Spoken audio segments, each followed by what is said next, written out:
Boa noite, pessoal. Estamos iniciando essa palestra, pequena palestra, um papo eh, online.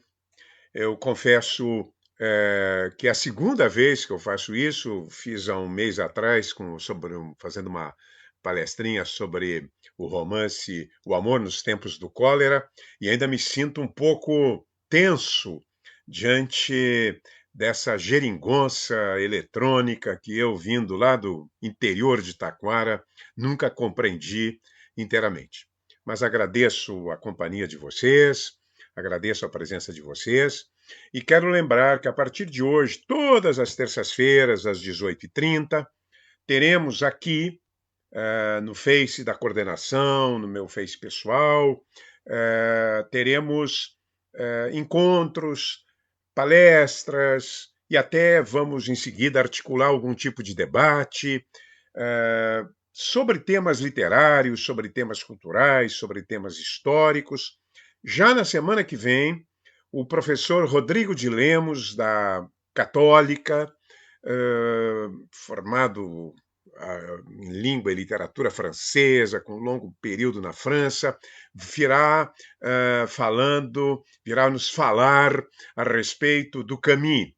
Depois teremos outras figuras importantes, outros nomes, né? Já convidei vários professores, professoras, que aqui estarão falando, né, a respeito de temas, enfim, que dizem respeito digamos, aos assuntos que nos interessam. O assunto que eu escolhi hoje tem um motivo. É uma lembrança pelos 90 anos do chamado Romance de 30. O Romance de 30 é um momento esplendoroso da ficção brasileira. É o maior momento em termos de grupo. Nós nunca tivemos um grupo desse teor, dessa altura e dessa qualidade. É um grupo que tem aí, nós aqui no Rio Grande do Sul contribuímos com mais de 2 nomes. Nós temos o Érico, né? Não é preciso dizer, autor mais importante, do melhor romance histórico já produzido no Brasil. Temos o Dionélio com os Ratos, um livro um pouco áspero para ler, mas um livro importantíssimo, um livro muito diferente. Poderíamos anexar ainda aí outros autores de livros interessantes, como o Ciro Martins, importantes, né? Como Reinaldo Moura. Mas no Brasil, vejam, no Brasil nós temos Graciliano Ramos, no Brasil nós temos Jorge Amado, no Brasil nós temos José Lins do Rego, Raquel de Queiroz, Amando Fontes. É uma pleiade de grandes escritores. Nós vamos falar hoje um pouquinho disso. Eu vou falar um pouquinho desses escritores, mas antes o que eu quero é mostrar que o Romance de 30 ele é um grupo, um agrupamento. Ele não surgiu, eles não combinaram previamente que iam fazer o Romance de 30, mas surgem face a certas circunstâncias históricas e culturais. Muitos de vocês devem lembrar, no tempo do colégio, que havia, por um defeito de livros didáticos, um grave defeito, porque esses livros didáticos são feitos sobre uma ótica de São Paulo, que esse romance de 30, esses nossos romancistas de 30, eram enquadrados como integrantes de uma tal segunda fase do modernismo brasileiro, que na verdade nunca existiu. Há pouquíssima coisa, quase nada. Se você for examinar as obras desses autores do Romance de 30 com as obras modernistas de 22, a diferença é da água para o vinho. São coisas muito distintas. Nós vamos tentar entender, então, em primeiro lugar, o que é esse Romance de 30 e como ele está em consonância não só com a realidade brasileira, mas com a realidade internacional. Na verdade, a cultura, a literatura, a arte, a pintura e a música do século XX têm profundas ligações, interrelações, né? A tal ponto que você vai encontrar algo parecido com o Romance de 30, por exemplo, no Peru, no México, na Argentina, é mais o conto, mas na Argentina, na Europa. Vamos tentar, então, ver essas raízes do Romance de 30 antes de mais nada e depois fazer um pequeno comentário. E o que eu quero fazer, na verdade, o objetivo dessas palestras é despertar a leitura, para que vocês leiam livros que talvez não tenham lido e que são romances de primeira classe, são romances formidáveis. Vamos começar aí então, com o nosso. Eu preparei aí para não me perder, porque, como todo professor, eu sou digressivo e dispersivo e sofro de incontinência verbal. Eu preparei um materialzinho. Vicente, podemos começar a colocar aí esse material que está aí, o Romance de 30. Por favor, Vicente. O romance de 30, aliás, como toda arte, né, ela sempre tem atrás de si um passado, ela tem uma tradição, seja para continuar essa tradição, seja para efetivar uma ruptura com essa tradição. Tradição e aventura, tradição e ruptura formam a base da arte contemporânea, da literatura contemporânea. Então, se nós voltássemos lá até para 18, 19, o fim da guerra, a gripe espanhola, que, enfim, deixou. Os números são variáveis, né? Mas de 30 a 50 milhões de mortes foi uma pandemia terrível, não havia tratamento. O único resultado, curioso, o único resultado mais ou menos positivo para o enfrentamento da gripe foi o isolamento.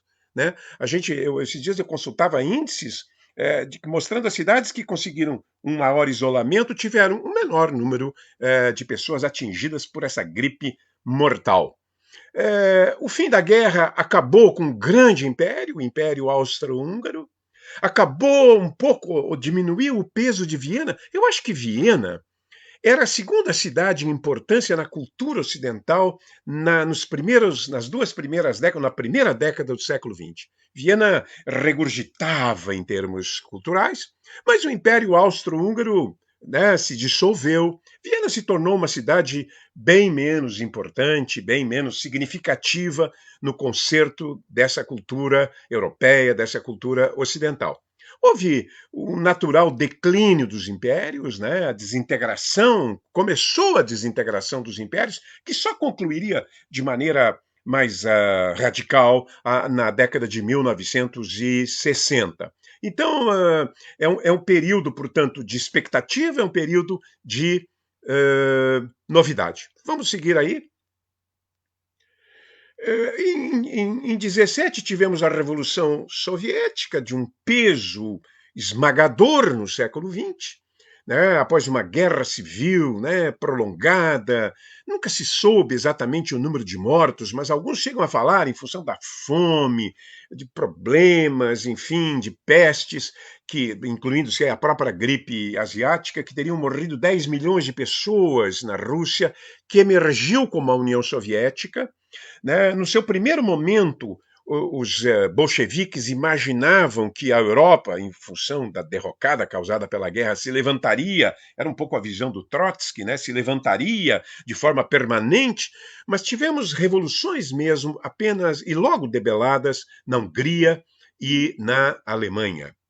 A União Soviética, ela teve o comando, como todos vocês sabem, do Lenin, que, face à situação de derrocada econômica, né, do país, instituiu a famosa ANEP, Nova Política Econômica, que duraria até 29, foi de 1920 a 1929, com surpreendentes resultados. Era uma mescla de intervenção do Estado com liberação para atividades agrícolas privadas, comércio privado, mas em 29, já Lenin morto, Lenin morreu em 24, Stalin acabou com a NEP, né, que tinha dado bons resultados, e iniciou um projeto brutal, quase genocida, de coletivização na União Soviética.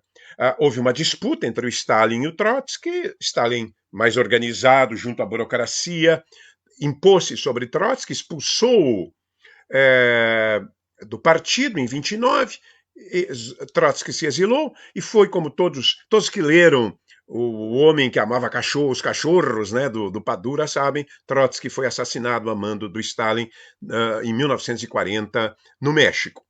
Então, a Revolução Russa teve um peso, e nós logo vamos ver, ela teve um peso decisivo nesses acontecimentos.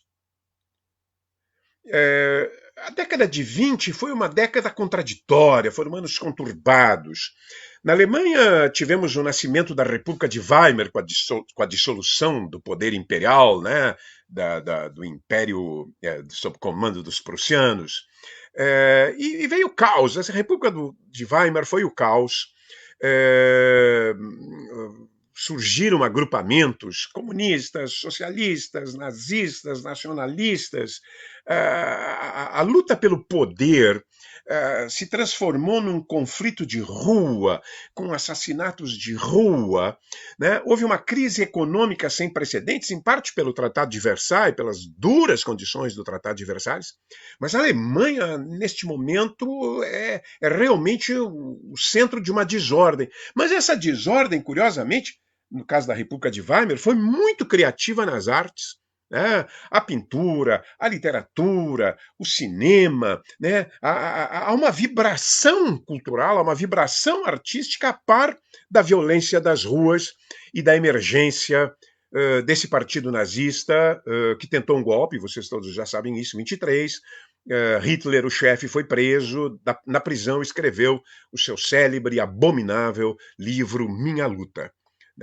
Então, o livro, eu anotei aqui porque é um livro que todos os nossos romancistas de 30 leram. Aliás, todo mundo leu esse livro. Esse livro foi os 100 anos de solidão do fim dos anos 20 e da década de 30. Nada de novo no front, do Henri-Marie Remarque. É um livro que eu recomendo, é um livro que tem uma edição, é um livro pequeno, escrito numa linguagem despojada, simples, mas que é um libelo terrível. É um libelo veemente contra a guerra, né? É um livro que você lê o livro horrorizado, né? Ele consegue nos transmitir o pavor, o medo, a loucura, o sangue, a brutalidade, a desumanização de uma guerra. Não à toa o Hitler mandou queimar. O Hitler tinha ódio. Era um livro que eu acho que o Hitler mais odiava, né? Esse livro. Remarque teve que fugir, saiu da Alemanha. Esse livro, para vocês terem uma ideia, até o fim dos anos 30, teria vendido 30 milhões de exemplares. É algo, para um livro, algo assombroso.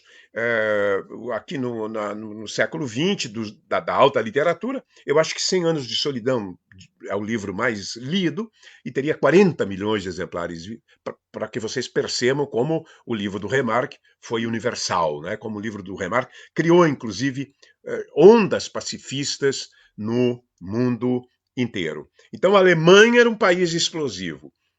Não, mas culpa, em parte, claro, dos vitoriosos da guerra. Segue aí. Tivemos a Itália, que era um outro país vivendo uma situação de caos. O que a gente depreende é que a desordem, né, a confusão nas ruas, o tumulto, o turbilhão das massas, os conflitos de rua, sempre favorecem a emergência de regimes fortes, que colocam como primeiro alvo, né, o restabelecimento da ordem. Foi assim como Mussolini, esse ex-socialista, que em 22 celebrou, realizou a famosa Marcha para Roma. O rei Vítor Manuel III poderia tê-lo mandado prender, mas simpatizava com Mussolini, entregou-lhe o poder. Mussolini assumiu, e a partir de 3 anos depois, 1925, a Itália era uma ditadura fascista, implacável, não tão cruel, se é possível haver essa avaliação, mas eu acho que sim, quanto seria a nazista, né? Mas reparem, eu coloquei esse cartaz fascista dos anos 20, poderia colocar cartazes nazistas, sempre a arma, né? A arma, né, é sempre o símbolo, né, dessas ditaduras de extrema direita. Então, na Itália, de alguma forma, Mussolini restabeleceu a ordem, a ferro e fogo. Tá? Que mais? Por favor.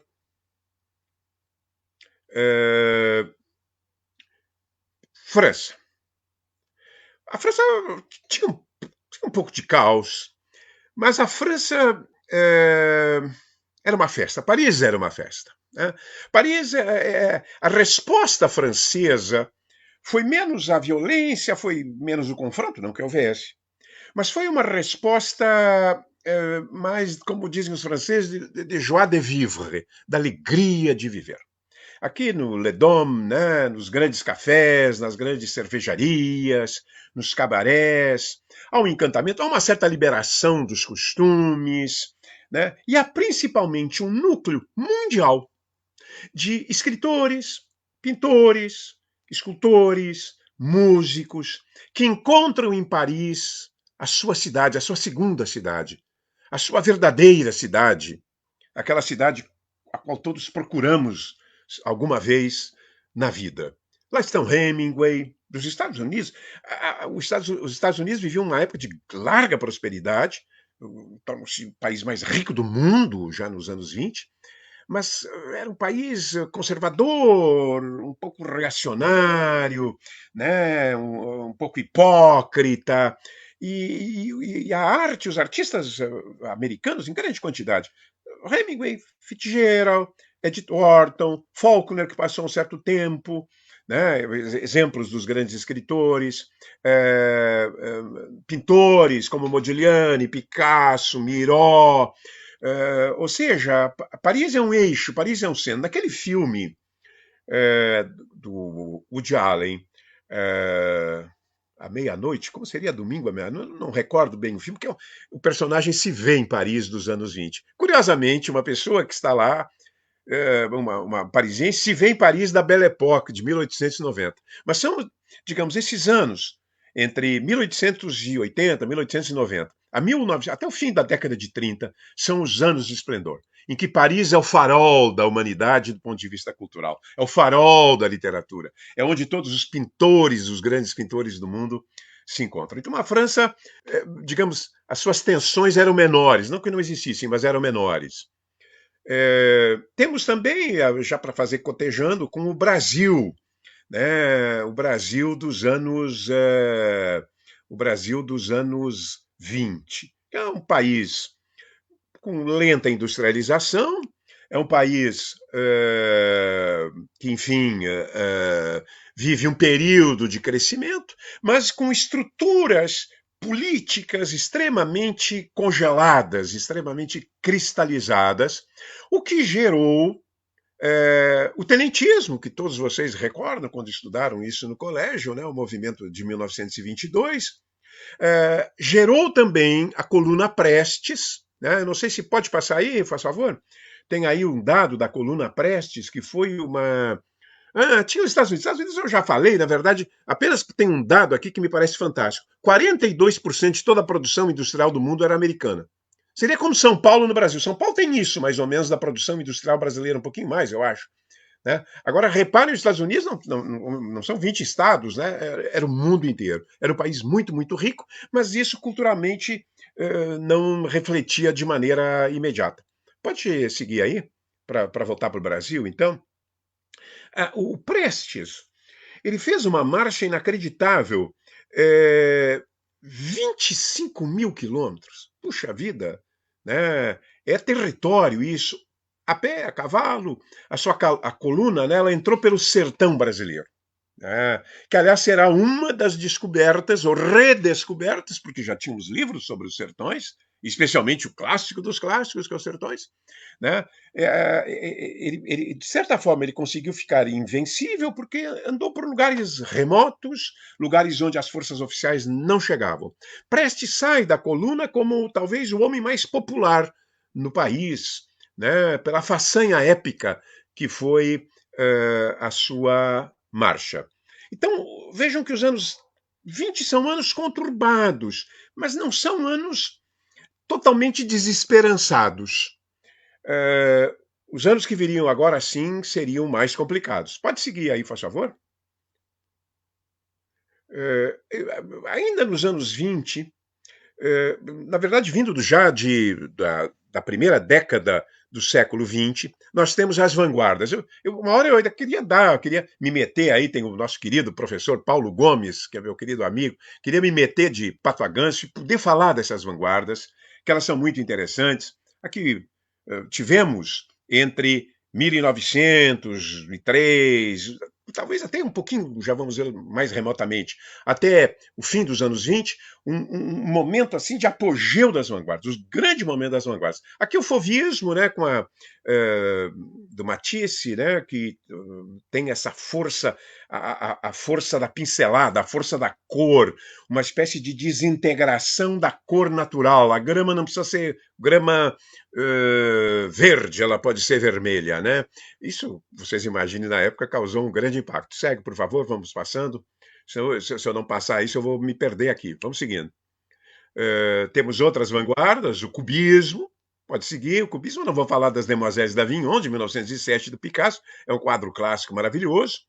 Aqui nós tivemos uma manifestação artística, o futurismo, que curiosamente o seu líder e a sua maior força aparentemente foi na literatura, mas ela teve uma expressão também muito significativa na pintura, a ideia do movimento. Apenas para o nome desse quadro, chama-se As Despedidas. É uma estação de trem, dá para perceber talvez o númerozinho da locomotiva, mas como a ideia de captar a dinâmica, captar a dialética, captar o movimento, o fluxo, né? As figuras se transformam em fluxo, se transformam em corrente. E o futurismo é muito bonito. Ele foi fortíssimo, ele foi maravilhoso na nascente União Soviética. Há uns anos atrás passou aqui para o Rio e São Paulo uma exposição futurista. Infelizmente, Stalin destruiria essa tendência que poderia ter transformado a arte soviética na arte do século XX. Por favor, vamos adiante. O dadaísmo, né? Picabia, dizem alguns. Esse quadro chama-se A Parada do Amor. Tem toda uma interpretação desse quadro, mas a ideia básica da vanguarda é destruir o passado, romper, né? Criar a possibilidade de um novo tipo de expressão artística, né? Buscar formas. É uma revolução formal, antes de tudo, né? Uma revolução dos procedimentos artísticos. E o dadaísmo foi, sem dúvida nenhuma, a vanguarda que foi ao limite, né? Ao ponto, num certo sentido, os dadaístas chegaram a negar a própria possibilidade da arte. Seguindo, vamos lá. Isso aqui eu botei, isso aqui é o expressionista, que é um movimento que ele engloba, né? Esse termo engloba, e por isso é um pouco, digamos, vago.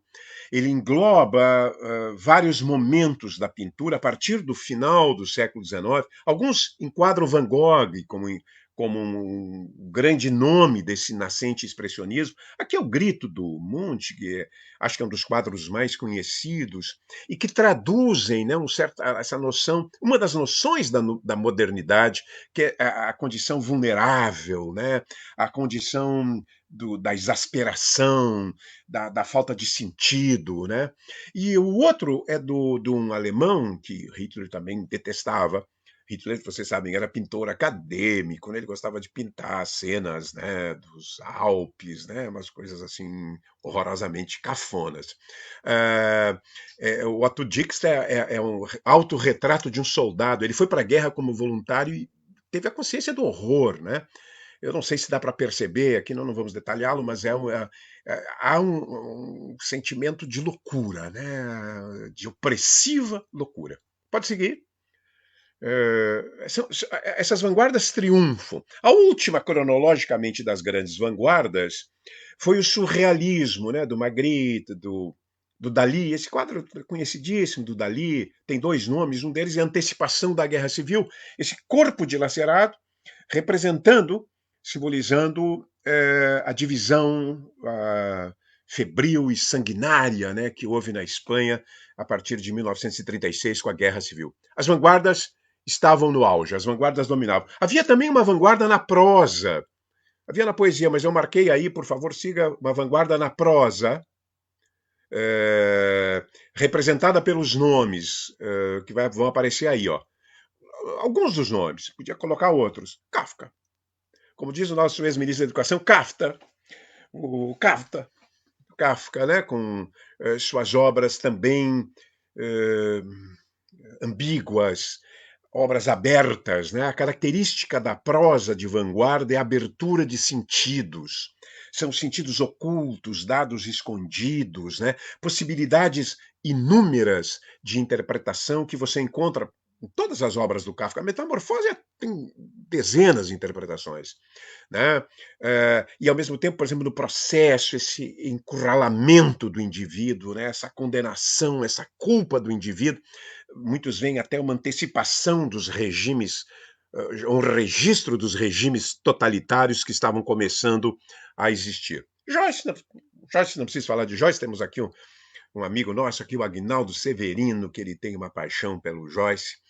Faulkner, para muitos, por exemplo, para Garcia Marques, para Mário Vargas Llosa, para Carlos Fuentes e para Júlio Cortázar e para Juan Rulfo, é o maior romancista do século XX. Faulkner, um romancista difícil, intrincado, tortuoso, com vários ângulos, com várias perspectivas, com vários narradores. É um escritor difícil para ler. Mas se a gente consegue vencer essa primeira resistência, porque isso ocorre na arte moderna. A arte moderna, ela oferece uma opacidade, uma linguagem opaca, ou seja, eu preciso rasgar essa opacidade para chegar no núcleo, chegar no grão dourado, no centro, no eixo dessas grandes obras. Virginia Woolf, que é uma escritora também de notável influência, né, aquele mundo introspectivo, centrado no registro de ondas psicológicas, formidavelmente bem escritas, e Hemingway. Hemingway, curiosamente, ele é um vanguardista no sentido que ele usa muito a elipse, que ele usa a sua prosa, especialmente os seus contos, tem sentidos que se abrem exatamente porque ele suprime, ele corta, né? Ele despoja o texto de alguns dados aparentemente essenciais, forçando o leitor a tentar complementá-los. Mas Hemingway é, nesse sentido, um inovador, é também um realista à moda antiga. Isto é, um sujeito que escreve a partir da experiência, que tem uma grande paixão pela realidade exterior e que tem belos livros, né? Esses dias uma amiga nossa, que logo vai estar aqui fazendo, a Léa Mazina, escreveu um ótimo artigo sobre o Velho Mar. É um livro mais bonito, é um livro melhor sobre a resistência humana do que o Velho Mar. Mas se vocês quisessem ler um romance onde todos os dados importantes estão escondidos, estão num segundo plano, e que eu acho maravilhoso, tem gente que não gosta, o sol também se levanta. Ou sobre a Guerra Civil Espanhola, porque Hemingway era um homem de ação. Ele esteve na Primeira Guerra Mundial, ele foi lutar na Guerra Civil Espanhola, ele esteve no desembarque da Normandia como repórter, né? Hoje acusam-no de machista, acho que de fato ele era, mas a sua literatura, seus contos especialmente, são grandes. E ele foi muito lido pelos romancistas de 30. Pode seguir. Neste momento, isto é, né, nos anos 20, mas principalmente nos anos 30, brota, ou triunfa, melhor dizendo, do que brota, a chamada cultura de massas. E que vai se traduzir, neste momento, em dois elementos nucleares: o cinema e o rádio. O cinema, pelo êxito americano de domínio tecnológico, a partir da instauração do cinema falado, a partir daquele filme, né, famoso, Cantor de Jazz, de 1927, a partir do final da década, os filmes americanos, já praticamente todos, quase todos, são falados. Muitos atores se arruinaram porque tinham vozes péssimas, né, não tinham vozes adequadas, e, enfim. Mas o cinema se tornou a arte por excelência. É a frase do Arnold Hauser. A arte por excelência do século XX. Hoje eu já não sei se foi exatamente a arte do século XX, porque depois dos anos 60 a música popular se converteu em termos de domínio de massa, de expansão de ressonância na arte, talvez, do século XX. Mas nos anos 30, nos anos 40, até os anos 50, eu diria até a invenção pela Philips daquele toca-discos portátil que permitiu que todos, até os estudantes, pudessem ter o seu toca-discos em casa e ouvir a sua música em casa, porque antes você tinha que ouvir na rádio ou assistir algum concerto. O cinema foi extraordinário. As pessoas iam muito ao cinema, né? Aqui em Porto Alegre, era o único hobby do Érico Veríssimo nos anos 30, 40, principalmente nos anos 30. Ele trabalhava na Globo, trabalhava na revista do Globo, trabalhava na editora Globo, escrevia os seus romances à noite, fins de semana, mas domingo de noite, domingo à tardinha, ele saía com Dona Mafalda e vinham ambos para a Praça da Alfândega. Aquilo ali, gente, o que havia de multidão. Eu ainda peguei nos anos 60 uma certa multidão ali. Mas há fotos da Rua da Praia nos anos 30, 40, dedico isso ao Liberato Vieira da Cunha, que é meu amigo dessa época, há multidões, né, saindo, entrando. O cinema era o que havia, né, efetivamente, de uma possibilidade de uma arte para todos, né, ou para quase todos. O rádio também. Mas o rádio teve menor função artística, talvez, nos anos 30, e maior função política. Os sistemas totalitários, isto é, a União Soviética, a Itália e a Alemanha, a Itália fascista e a Alemanha nazista, logo compreenderam também o cinema, compreenderam a possibilidade do cinema. Mas o rádio permitia um contato mais permanente, mais ativo, mais contínuo durante os dias. Todos eles, mas Hitler foi especial, Mussolini também, Stalin também. E talvez o campeão do rádio foi o presidente americano Franklin Delano Roosevelt, que tinha um programa semanal que era um programa de maior audiência nos Estados Unidos, chamado Conversa Chaminé, né, Conversa ao Pé do Fogo. E a América inteira ouvia as mensagens otimistas de Roosevelt. Até nós já vamos falar em seguida. Mas essa cultura de massas, sendo uma cultura para todos. Claro que há cinema experimental. Há filmes experimentais, ocorriam nessa época. Mas o cinema que triunfa é o chamado cinema comercial, é o cinema que atrai milhões de pessoas.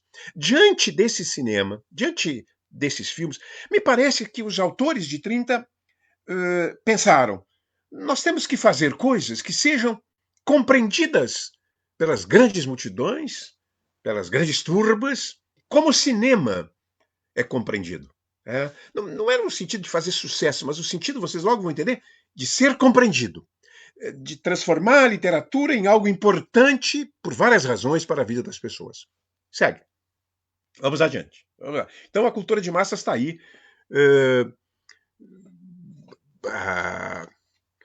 Aqui também a Júlia põe aqui, também Getúlio se baseou na rádio para construir o carisma. Perfeito, exatamente. Vocês me perguntam aqui, porque eu vou ler, porque eu não estou lendo ali, eu sou meio cegueta, ficou pequeno para mim. Os anos 30 começam em 29, com o crash, né, terrível da Bolsa nos Estados Unidos. Eu li esses dias, estava lendo um livro do Galbraith. É incrível. Metade dos bancos americanos, acho que talvez até coloquei aqui, faliram.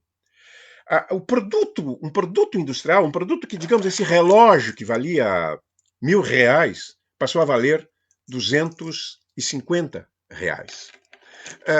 Calcula-se que 13 a 15 milhões de desempregados vagavam pelos Estados Unidos, um país que não tinha desemprego, levando em conta que era um país de 100 milhões de habitantes. Seria como se tivéssemos hoje uma população desempregada aí de 30 milhões de habitantes, né, de gente que não estava acostumada. Os resultados foi realmente uma catástrofe. Né? A catástrofe não foi só econômica para os Estados Unidos. Os Estados Unidos demorou para sair disso só a partir da eleição do Franklin Delano Roosevelt.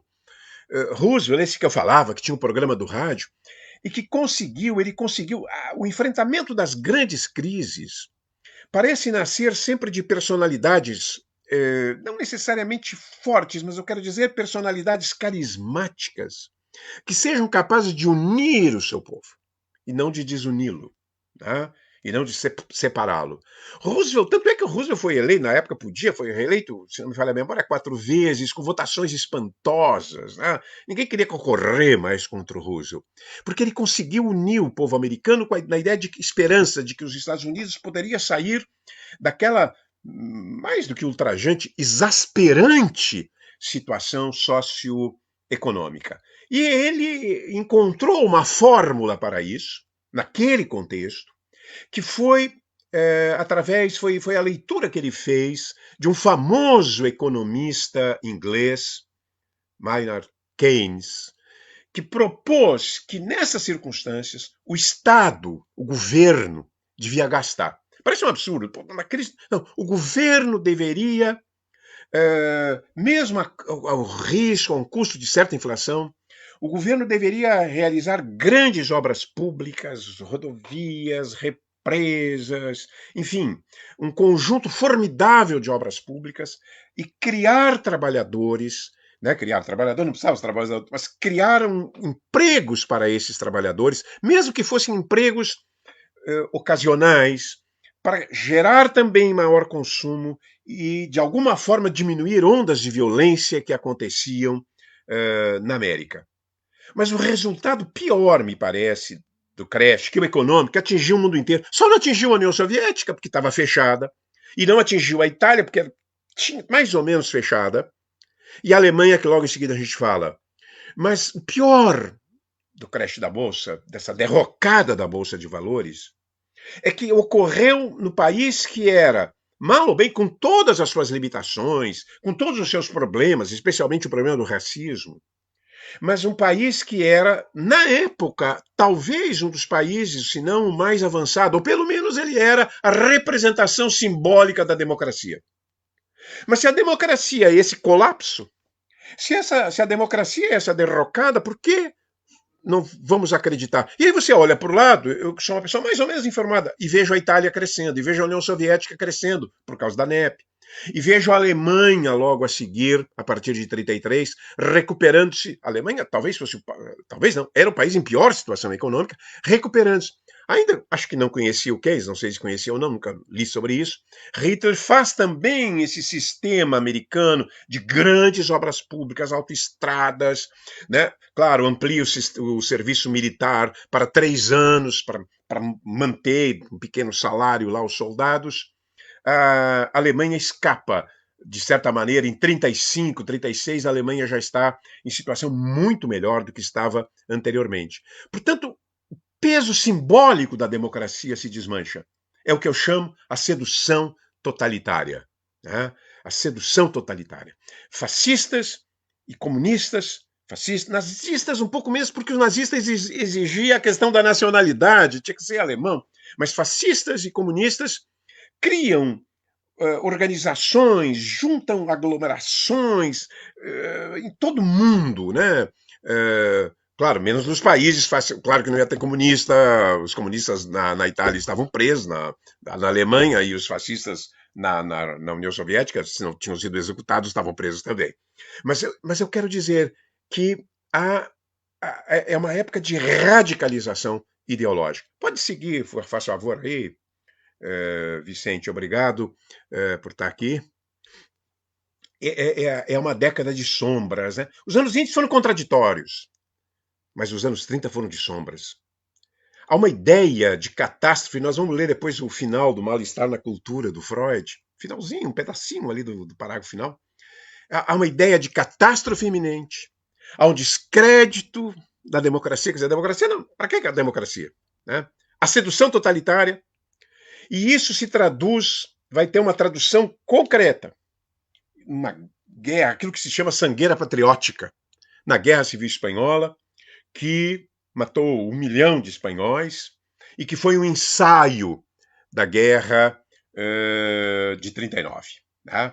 Muita gente no mundo inteiro tomou partido, a maioria tomou partido pelos republicanos contra os fascistas do Franco, contra o franquismo, né? Aqui nós temos eu acho lindo esse cartaz aí do Miró, acho que foi vendido porque tem um preço, ED, né? Ajudai, esse cartaz estava espalhado na Espanha, ajudai a Espanha. Né? Eu acho que tinha que doar um franco, que devia ser um bom valor na época. E aqui mesmo no Brasil, vejam vocês, o Érico Veríssimo escreveu um romance onde o personagem Vasco vai lutar na Guerra Civil Espanhola. Sobre a Guerra Civil Espanhola, temos o clássico do Hemingway, né? Por quem os sinos dobram. Temos um livro, para mim, o melhor livro de um estrangeiro na Guerra Civil Espanhola é Lutando na Espanha. A tradução foi Lutando na Espanha, alguns têm Lutando na Catalunha, do George Orwell, o mesmo autor de 1984. Né? Milhares e milhares de voluntários, muitos deles comunistas, correram para a Espanha, mas foi inútil, com apoio da aviação, apoio bélico da Alemanha nazista. Para Hitler foi a possibilidade dos seus pilotos, né, dos seus assessores militares, tomarem contato, né, os mais jovens principalmente, com a guerra. Vamos seguir, vamos seguir. Que períodozinho, hein? Difícil, duro. Segue aí, por favor. É, Vi. Tá aqui. Antes da Guerra Civil Espanhola, antes de que o nazismo colocasse todas as suas garras, o nazismo teve muita simpatia. Esses regimes fortes, essas figuras, né, tirânicas, são carismáticas, elas têm um carisma primitivo. Parecem fazer brotar do indivíduo tudo aquilo que no indivíduo é egoísmo, né, brutalidade, falta de empatia, né? É muito curioso isso. E o Freud percebeu isso. Olhem esse final aqui, no parágrafo final do Mal-Estar na Cultura. Ao meu juízo, eu vou ler para vocês, vamos ler todo mundo junto, vamos ler todo mundo junto. Ao meu juízo, o destino da espécie humana será decidido se o desenvolvimento cultural conseguir fazer frente às perturbações da vida coletiva vindas do instinto de agressão e de autodestruição. É isso, né? Essas figuras emblemáticas, Stalin, Hitler, Franco, Salazar menos em Portugal. Em Portugal até o ditador era medíocre, né? Era de terceira linha, né? De terceira categoria.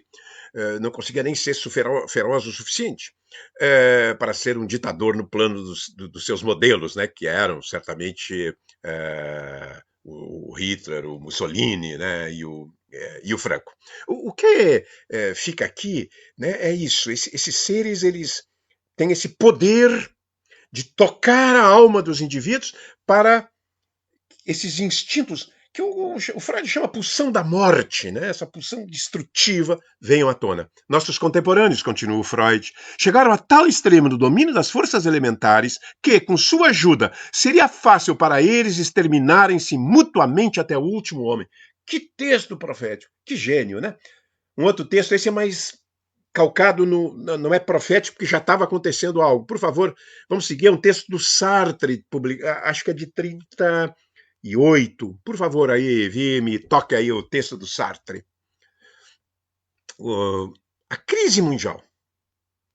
O advento do nazismo, a guerra civil na Espanha nos abriram os olhos.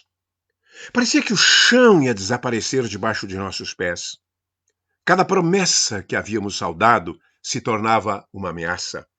Cada dia que vivíamos desvendava seu verdadeiro rosto. Nos havíamos entregues confiantes e nos empurravam para uma nova guerra. É a guerra. É a guerra. Mas não vamos passar pela guerra, porque senão vamos perder, vai terminar meu tempo, eu já estou aqui, eu tenho uma auxiliar aqui que me fica xingando. Ora, vamos seguir, vamos seguir.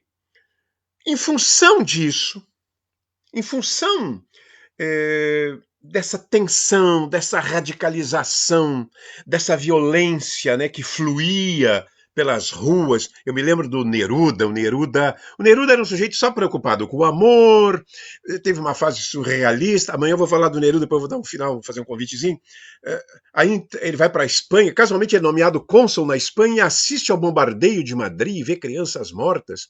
E aí ele responde assim, ele diz assim, por que? Ele fala com ele, né? Tipo Pelé, Pelé. Ele, Neruda, por que não fala de vulcões? Por que não fala das plantações? E ele só responde: vinde ver o sangue nas ruas. E ele repete: vinde ver o sangue nas ruas, vinde ver o sangue nas ruas. Ou seja, diante dessa calamidade que se anunciava, dessa catástrofe, era muito difícil, era muito. É quase impossível, não é impossível, mas é quase impossível. Você fica lá com seus dramas individuais, que são importantes, claro, sempre são importantes, porque havia uma urgência, quer dizer, a realidade te cobrava, a realidade te exigia, a realidade te obrigava a ter compromisso, você precisa se compromissar.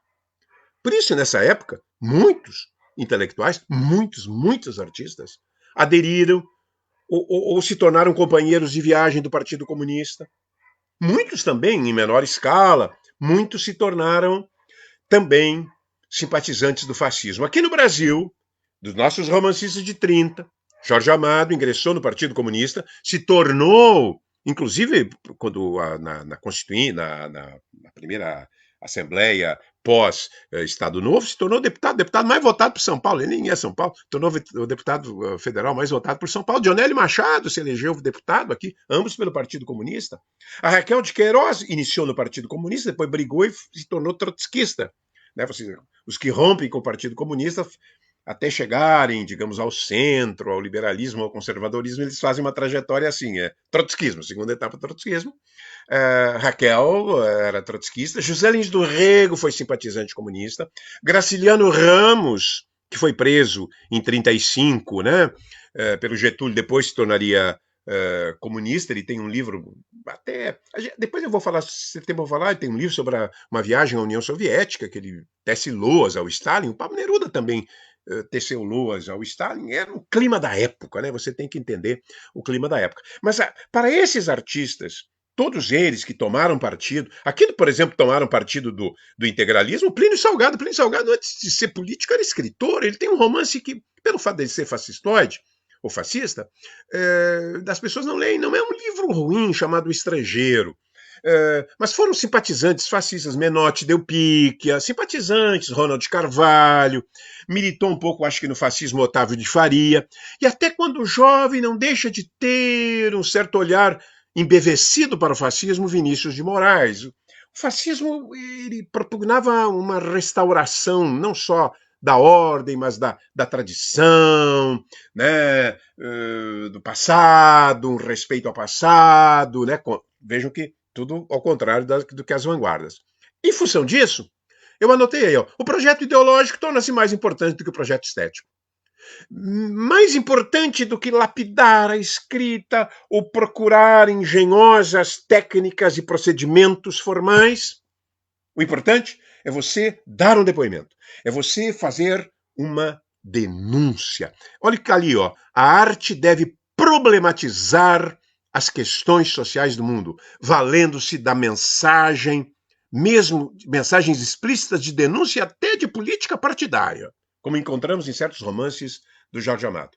Quer dizer, a arte, ela se converte numa arma. A arte é como uma metralhadora, a arte é como uma granada. O artista, ele tem esse compromisso, ele precisa ter esse compromisso. Isso voltou a acontecer na década de 60, principalmente em relação a Cuba. Mas vamos seguir. Alguém diz assim, os artistas ligados à direita, pelo que me parece, foram suprimidos da historiografia literária. Até certo ponto, sim. Claro que, por favor, o Plínio Salgado, vamos me ater ao Plínio Salgado, que é um romance que eu me interessei, li há muitos anos atrás, 30, 40 anos atrás. O Plínio Salgado, como os romancistas de 20 também, Oswald de Andrade, que se tornou comunista, mas eles ficam pequenos literariamente, Vitor. Me veio essa pergunta aqui do Vitor Souza. Eles ficam pequenos, né? Como romance. O romance do Oswald de Andrade é muito interessante para um professor de literatura, talvez para um escritor, mas não são praticamente ilegíveis hoje. Né? Num certo sentido, o próprio estrangeiro é um pouco ilegível. Mas vamos seguindo, então. Então, por favor, Vicente, passa aí, vamos adiante. Houve, então, o que aconteceu? O realismo voltou. Porque o realismo é uma arte que todo mundo compreende. O realismo é uma arte mais simples. Estou falando do realismo tradicional. Foi a época do realismo. As vanguardas sofreram, digamos, um bombardeio. Ser vanguardista passou a ser alienado. Como é que tem hoje o termo vacilão, né? Vacilão, né? Você ser de vanguarda. A vanguarda sofreu. A vanguarda teve um recuo, né? Porque, na verdade, o realismo tinha algo que a vanguarda não tinha: a possibilidade de comunicação imediata, né? Plena, né? A capacidade de persuasão. O artista quase se torna uma espécie de doutrinador, seja ele da democracia, aqui no Brasil, por exemplo, o Érico Veríssimo, né? Do liberalismo, o Érico, né? Que tem um pouco isso, não teoria, né? Mas da prática liberal, ou do comunismo, como Jorge Amado, como Graciliano Ramos, né? Mas o escritor o escritor tem esse compromisso. E acabou. E o compromisso só pode se dar através do realismo. Confirmando isso, o curioso é que também os regimes totalitários se opuseram às vanguardas. Na Rússia foi aquele horror, né? Lá o camarada Stalin tinha um método muito eficiente de fazer os artistas perceber que a linha estética que seguiam estava equivocada. Mandávamos para pequenas temporadas ou longas na Sibéria. Alguns eliminou, como o grande contista russo Isaac Babel, né, que foi fuzilado. Mas havia... O artista tinha que ser realista. E no caso da Rússia, da União Soviética, realista proletário. O romance tinha que terminar bem. Os romances, em geral, terminam mal, né? O Tolstói já tem aquela frase horrível, mas verdadeira: a felicidade, as famílias felizes se parecem, as infelizes é que são cada qual à sua maneira. Então, mas tinha que terminar bem, o herói positivo, o herói construtor do socialismo, né? O sujeito, o pessimista, ser chamado de cético ou pessimista era um crime em Moscou. Na Alemanha nazista, não deu muito tempo. O gosto do Hitler e do Stalin se aproximavam, num certo sentido, porque eram, na pintura, por exemplo, aqueles operários com braços enormes, né, carregando martelos na União Soviética, e o gosto do Hitler eram alemães, né, enormes, né, carregando bandeiras da Alemanha, ruflando tambores com aquelas calças curtas, né, típicas do Tirol. Tudo a gente olhando, não dá para brincar com isso, porque eles mataram dezenas de milhões de pessoas, cada um, mas realmente tem um lado kitsch, né? A estética totalitária é frequentemente cafona, né? Brega, né? A gente sabe disso. Em 1937, o Goebbels inventou uma mostra da arte degenerada para mostrar as vanguardas, mas foi fazer em Berlim. Berlim foi uma cidade que nunca teve unanimidade a respeito do Hitler. Muitos berlinenses foram embora, as poucas resistências internas ocorreram, em geral, em Berlim. Berlim tinha uma sofisticação. Berlim era uma das cidades mais sofisticadas do mundo. Então fizeram essa amostra. O que aconteceu? Os berlinenses acorreram em massa. Claro, os nazistas não faziam porque lá não dava para fazer isso, mas senão teriam cuspido nas obras, né? Jogado coisas nas obras, enxovalhado as obras, né?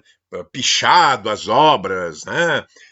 Mas não era possível. Mas os berlinenses mais cultos foram em massa para fruir a arte. Claro que era uma arte, parte dessa arte se constituía de expressionistas alemães, como esse Beckmann, né? E que é uma arte dramática, né? Uma arte crispada. Reparem, chama-se Noite, né? É um mundo veemente, é um mundo violento, né? Um mundo que traduz uma expressão trágica, né? Mas eles tiveram que fechar às pressas a exposição. Outros líderes nazistas mais espertos, né, saquearam obras, não só as renascentistas, não só as barrocas, mas saquearam pelo mundo, inclusive, obras de vanguarda e guardaram para si, como se descobriria depois. Por favor, Vicente, vamos lá, que está chegando no horário. Eu não cheguei no romance de 30. Modelos literários dos anos de 30. Quem eram os nós? Agora estou falando do Brasil, estamos no Brasil. Quem eram os caras que liam? Vocês não vão ver, não tem o Oswald de Andrade. Ninguém lia Oswald de Andrade. Mário de Andrade. Ninguém lia o romance Moplim Salgado. Mas olhe, Gogol, alô, se o Nicote estiver nos assistindo, querido professor Nicote, que já está com uma barba de personagem russo, como se fosse ele próprio, Raskolnikov. Eu tenho medo até de sair com ele, porque ele tem uma machadinha e queira me decepar, né, alguma coisa, um pedaço do meu narigão. Dostoiévski, Tolstói, os russos, né? E um russo primordialmente hoje esquecido, Máximo Gorki, muito lido. Máximo Gorki, para muitos, é o criador do chamado romance proletário. Os dele hoje são muito aborrecidos, mas ele tem alguns contos lindos. Hemingway, vejam, Hemingway, o vanguardista, era o sujeito que, aqui por essa coisa de mergulhar no concreto, né, de mergulhar na vida material, nas circunstâncias materiais da existência. E autores esquecidos hoje, Michel Gold, eu li esses livros todos, porque eu era, claro, tinha 17, 16 anos, 18 anos, e era de esquerda radicalizada. Mas hoje eu não leria nenhum, porque são romances Judeu Sem Dinheiro, A Estrada do Tabaco e As Vinhas da Ira. São romances de denúncia, mas As Vinhas da Ira ainda é um pouco melhor. Mas são romances, digamos assim, falhos, sem muita consistência dramática interior, né? O dramatismo dá desse confronto do indivíduo contra a ordem econômica e social instituída. Mas foram os autores que influenciaram os nossos autores. Siga, por favor, Vicente. Eu agradeço por estar aqui, porque eu não sei lidar com isso. O Brasil, ele teve também, nós tivemos o nosso ditador, Getúlio. Eu adoro essa foto. Essa foto é Getúlio na estação da aviação férrea, na Voluntários da Pátria, partindo.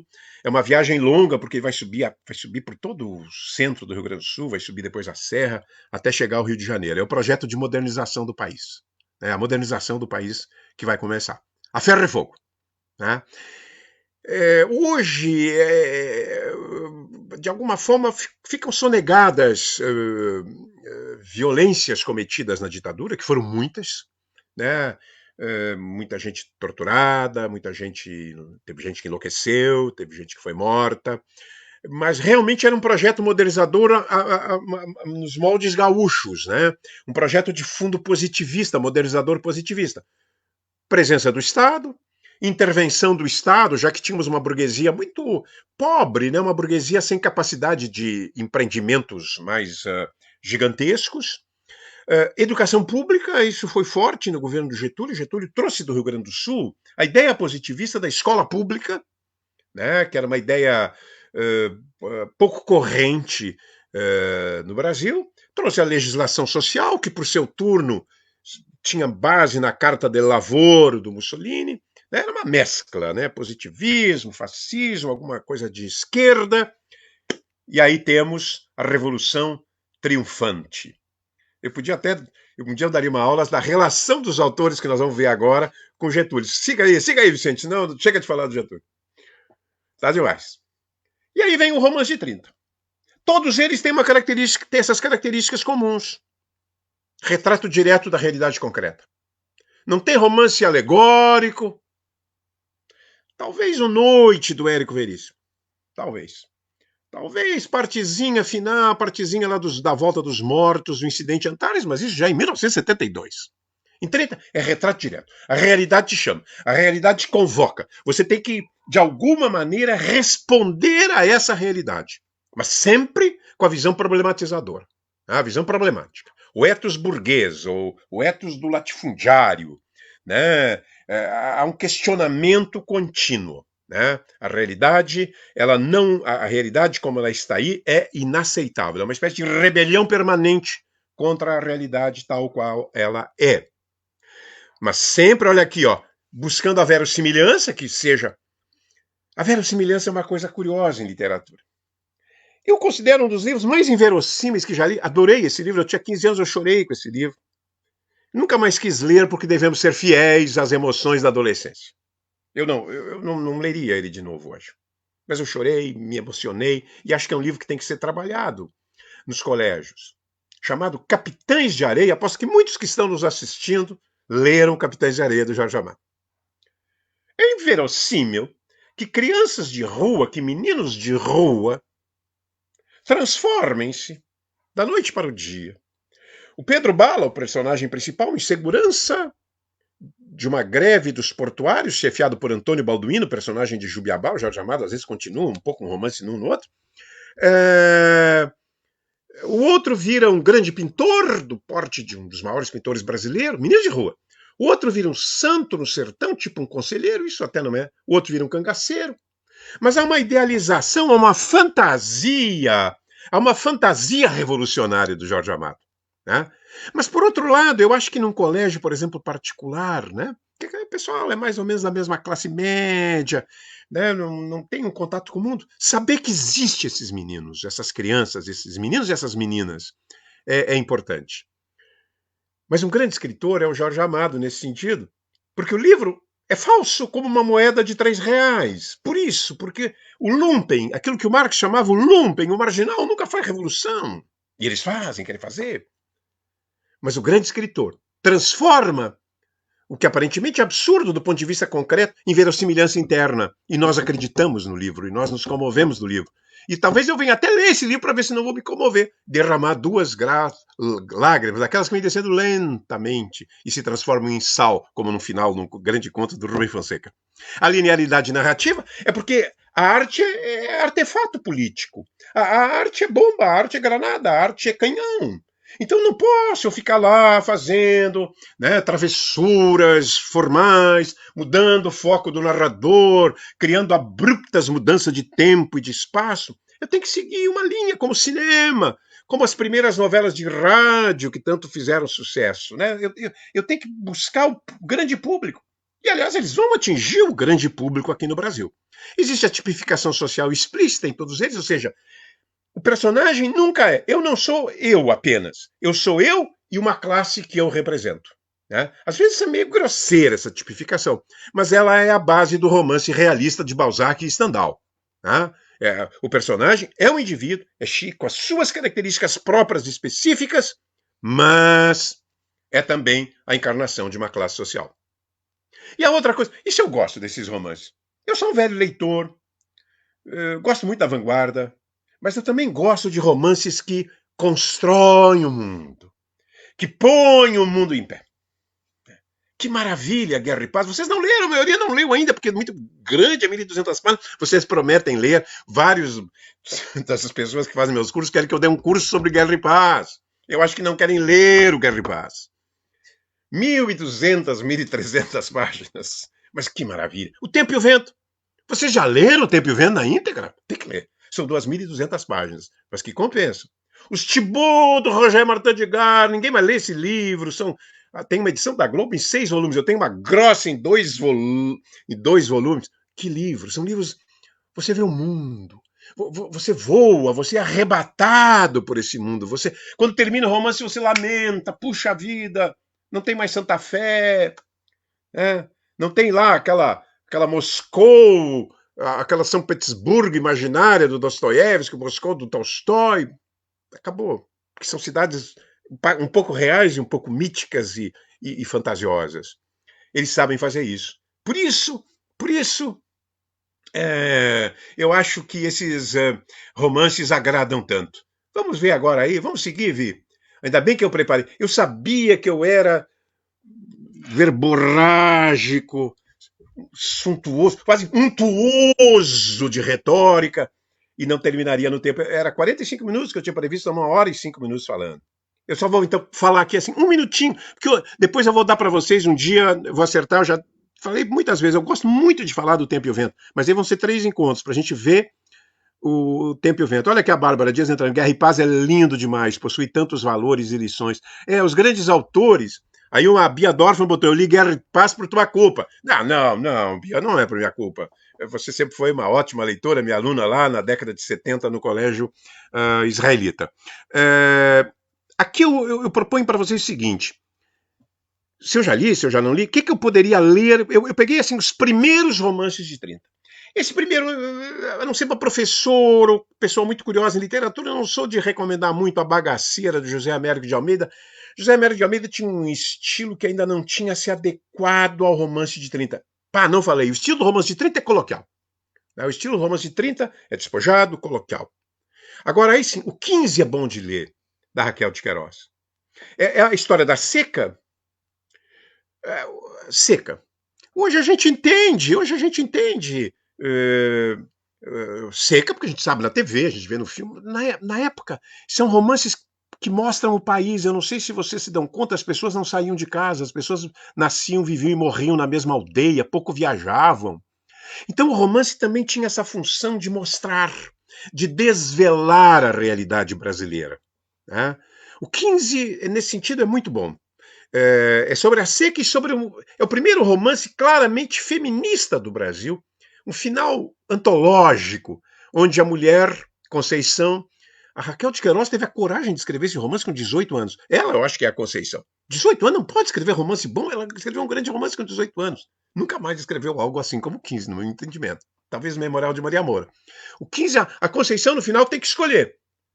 Ou ela segue a vida que ela quer, da sua liberdade interior, da sua soberania, vai viver na cidade, mas tem um jovem fazendeiro bonito, charmoso, tem um cavalo branco, é um príncipe cantado, educado, culto, simpático, mas que tem que morar no campo. E ele quer se casar com ela. Tudo que qualquer moça da região queria. E ela gosta dele. A opção dela, bom, quem lê o livro vai saber. Aqui, País do Carnaval, não. País do Carnaval é um romance meramente curioso do Jorge Amado. Cacau. Não vamos ler Cacau. É pequenininho, ele tinha 19 anos, é ruinzinho. Mas é interessante ao mesmo tempo. Vamos ler o melhor romance do Jorge Amado, da sua primeira fase, que se chama Terras do Sem Fim, que é esse romance abrangente, é esse romance totalizante, esse romance de grande porte, esse romance que nos põe um mundo diante dos nossos olhos, que nós mergulhamos nas suas ruas, nas suas casas. Cláudia Laetano, li O Tempo e o Vento por tua causa no cursinho, tá, Cláudia Laetano? Tá, obrigado. Isso é um agradecimento ou será uma crítica? Não, certamente é um agradecimento. Ana Motim diz que eu vendo qualquer livro. Não é verdade, Ana Motim, só os bons. Obrigado, Aninha. Olha aqui, ó. Um bolo de gente falando aqui, tá entrando. Já estou me distraindo para terminar só as indicações. José Lins do Rego. Ficou um pouco. Perdeu um pouco na comparação com Jorge, com Érico, com Graciliano, perdeu um pouco. Mas ele tem um romance, se você... Fogo Morto não está aqui, é um romance já publicado no início dos 40, durante o Estado Novo. Fogo Morto é bom. Ele tem um estilo um pouco redundante, um pouco repetitivo. Falta a ele o que o Hemingway tinha sobrando, né? Corte. Mas... olha, é tocante, tem cenas muito tocantes, é muito bonito. E é uma aula sobre o Brasil, é uma aula sobre a cana-de-açúcar, né? É tudo isso. Então, do José Lins do Rego, quem não leu ainda, leia o Fogo Morto. Graciliano não preciso dizer. Graciliano está aqui, 35, 34, São Bernardo. Logo em seguida, Vidas Secas. Esses dois tem que ler. Quem não leu, está em dívida com o Brasil. São Bernardo e Vidas Secas. Jorge Amado. Eu quero também dar uma aula sobre Jorge Amado. Jorge Amado é injustiçado no Brasil. Pela universidade, pela crítica. E também deu azar, porque quando ele era comunista, a crítica literária era direitista. Aí depois ele rompeu com os comunistas e não teve nenhuma simpatia mais com Cuba, se recusou, e a Cuba 500 vezes o convidaram. Não tinha muita simpatia pela esquerda brasileira, agora atual. E aí a esquerda... também, né, de alguma forma, então não vamos ler. Mas tem que ler Jorge Amado. Ele tem bons romances, Terra do Sem Fim é ótimo. Teresa Batista, se a gente pudesse cortar umas 100 páginas, tem 500, seria sensacional, é um belo romance. Eu trouxe um livro para mostrar aqui. Será que eu vou mostrar na câmera? Será que eu vou acertar? Eu não sei onde é que é essa câmera. Estou tentando localizar. Obrigado, Vicente. O Vicente que está fazendo isso, porque eu não entendo coisa nenhuma disso aqui, é um dos meus filhos, infelizmente, o que está em Porto Alegre, que sofreu o compromisso de ajudar o seu pai. Os Velhos Marinheiros, que tem a Morte de Quincas Berro d'Água, que é ótimo, é divertido, mas tem um excelente texto. Eu só descobri numa segunda leitura esse texto. Tinha lido bastante. No Brasil, a gente não dá muita importância para o humor. Os dois primeiros grandes romances do mundo, A Vida de Lazarillo de Tormes e o Dom Quixote, são romances humorísticos. E o romance dele, que está aqui, a segunda história, As Extraordinárias Aventuras do Capitão Vasco Moscoso de Aragão, é hilário, você lê as gargalhadas. Quando a gente lê as gargalhadas, a gente pensa, eu li bastante, me diverti muito, mas não é bom. Esse livro é excelente, é um livro sobre a ficção, sobre o peso da ficção. Na verdade, o substrato é o seguinte: como a ficção modifica a vida dos indivíduos. Recomendo com entusiasmo Os Velhos Marinheiros. A Júlia, minha querida aluna, ex-aluna de letras, que eu sempre estou viajando, eu só vejo ela na Europa, o tempo inteiro na Europa. Júlia, os ratos mostram essa inspiração no cinema e na cultura de massas, né? Pois me lembro bastante um roteiro de um filme. Verdade, Júlia. Os Ratos é um livro que também nós vamos ter que falar numa desses nossos encontros. É um livro meio mal amado, assim, as pessoas é um pouco chato, porque não acontece muita coisa, né? Na verdade, não ocorre nada no livro. E exatamente essa banalidade do livro, é uma epopeia da banalidade, é uma epopeia do nada, né? É o que o torna um romance fascinante, além de ser um romance sobre Porto Alegre, né? Porto Alegre está ali, como está nos romances de primeira fase do Érico. Já me passei. Passei todos os horários, quebrei todas as regras. Daqui a pouco vou cair do ar, porque essas coisas tiram a gente do ar de vez em quando. O meu filho já me fez vários sinais, porque ele quer fazer outras coisas, ver uma série, algo mais interessante. Vamos ficar por aqui hoje. Na semana que vem, já falei, vem o Rodrigo de Lemos. Eu fiquei encantado quando vi o Rodrigo de Lemos falar. Ele é professor de literatura, mas ele falando de Tocqueville, né? Em geral, os professores de literatura não dominam muito pensadores, né? Mas assisti uma palestra dele na Praça da Alfândega, num ciclo que eu organizei há uns 3 anos atrás, sensacional. Ele conhece tudo da França. Eu já pedi, ele vai dar uma. Essa eu estarei na primeira fila, isto é, na primeira poltrona, para assistir sobre os dandies. Beatriz Moura, uma aula sobre os ratos, por favor. Claro, tá agendado, vamos marcar depois uma aula sobre os ratos. Mas a Tassiane vai te matar, que a minha mulher já está me ameaçando com uma faca.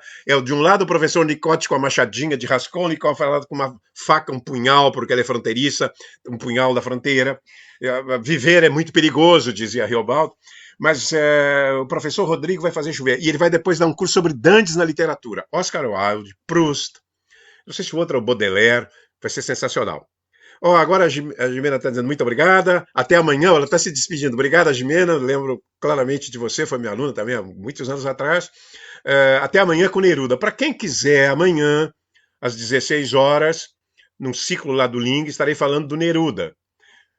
Eu não sei como vou falar do Neruda, porque Neruda é interminável. Neruda escreveu 500 milhões de versos. Neruda não sei o que vou fazer, não sei como é que vai ser amanhã. Eu acho que vou selecionar, pegar 2 temas, o amor social, sei lá o quê, porque é impossível Neruda, né? Neruda é verboso, tem versos horríveis, monstruosos, e tem coisas absolutamente sublimes.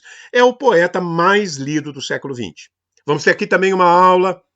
Convoquei o meu filhote, o outro filhote, Pedro Gonzaga, para fazer uma aula sobre Drummond. Ele gosta muito, ele é um excelente leitor de poesia. Eu reconheço que ele entende muito mais de poesia do que eu. Eu me sinto humilhado diante do conhecimento dele, envergonhado diante do conhecimento dele. Vamos ter curso sobre a Clarice e assim por diante. Bom, gente, foi um prazer. Obrigado por todas. Depois eu vou ler todas as manifestações.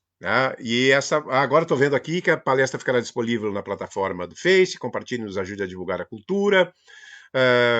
Agradeço ao meu secretário Luciano Labarce. Tem uma aluna que foi minha aluna no Mauá da Conceição. Puxa, isso é no. Você devia ser uma garotinha, então, isso é no tempo do Kaiser, né? Do Kaiser Guilherme, no tempo do Washington Luiz. Mas, enfim, obrigado por todos e até a próxima terça-feira com o Rodrigo, amanhã lá no Link. Tchau, gente.